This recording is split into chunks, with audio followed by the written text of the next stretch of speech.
Next topic is the iso enzymes and anti enzymes.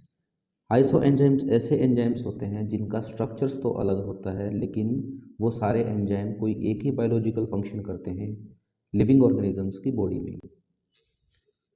Two or more enzymes which are having different structures but perform the same biological function in the body of the living organisms are called as isoenzymes।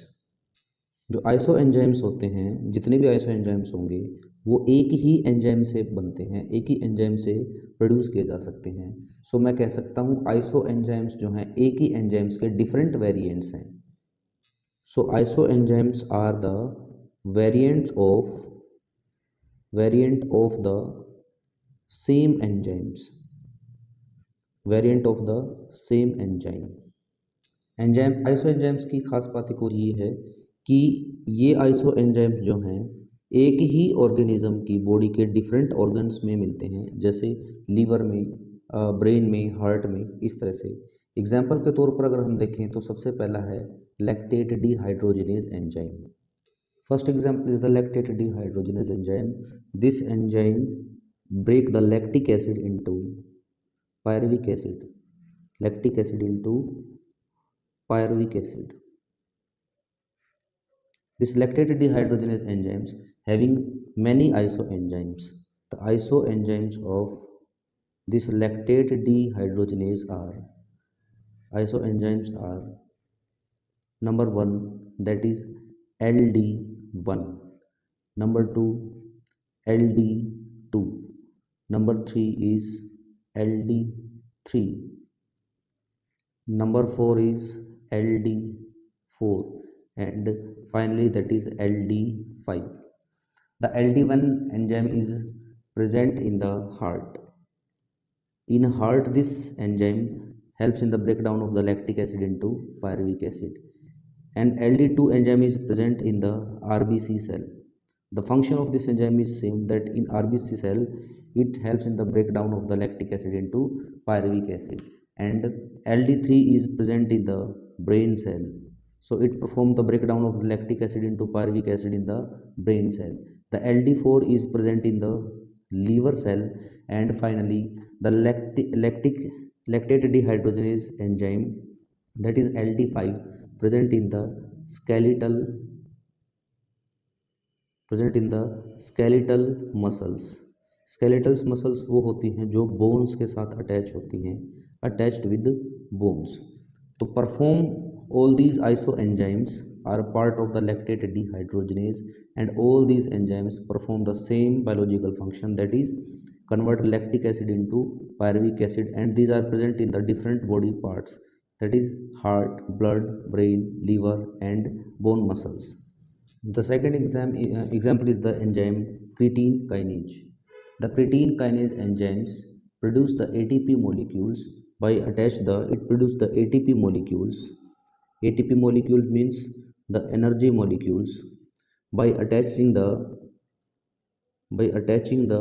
the attachment of the phosphate group from the creatine, and produce the energy. So there are many isoenzymes of this enzyme creatine kinase. The isoenzymes of this creatine kinase are: first one is the CK1, the second one is the CK2, and third one is the CK3. These enzymes perform the same biological function, that produce the energy from the creatinine in the cells. The CK1 is present in the brain cell. The CK2 is present in the heart cell, and finally the CK3 is present in the skeletal muscles.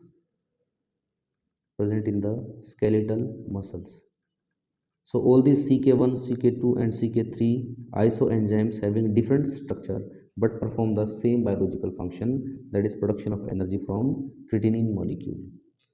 Next one is the anti-enzymes. Anti-enzymes are also called as the enzyme inhibitors. ये ऐसे chemical substance होते हैं जो किसी भी enzymes को काम करने से रोकते हैं। सो आई कैन से डेफिनेशन की बात करें तो the substances which prevent the or which inhibits the action of an enzyme are called as anti-enzymes, or in another word I can say the chemical substances और the substances which counteract spelling है COUNTRACT, which contract the action of an enzyme, जो enzyme के action को counter करते हैं, उसके opposite काम करते हैं, ऐसे केमिकल सब्सटेंस को एंटी एंजाइम्स कहते हैं। एग्जाम्पल की अगर हम बात करें तो लाइक एज एंटीपेप्सिन सब्सटेंस और antipepsin anti enzymes. Second one is the anti trypsin, third one is the anti lipase anti enzymes, and fourth one is the mucin, and finally that is anti-urease. We know that the pepsin and trypsin enzymes helps in the breakdown of protein into amino acids. Protein को amino acid में तोड़ने में कौन कौन से enzyme help करते हैं? That is pepsin and trypsin.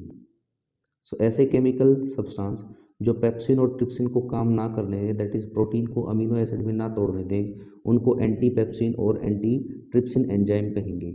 Lipase enzymes वो होते हैं जो लिपिड्स को और आई कैन से फैट को तोड़ते हैं फैटी एसिड्स में, फैट को फैटी एसिड में तोड़ते हैं। सो ऐसे एंजाइम्स को हम लाइपेज कहेंगे।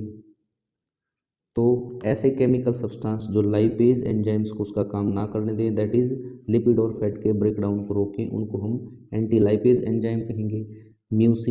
म्यूसिन जो है वो म्यूकस को रिलीज करने में हेल्प करता है, mucus is released in stomach. So ऐसे एंजाइम्स जो स्टमक में म्यूकस को रिलीज होने से रोकते हैं, उनको हम म्यूसिन कह देते हैं। और finally anti urease, we know very well that urea breakdown होकर CO2 गैस बनाता है और अमोनिया NH3 गैस को रिलीज करता है।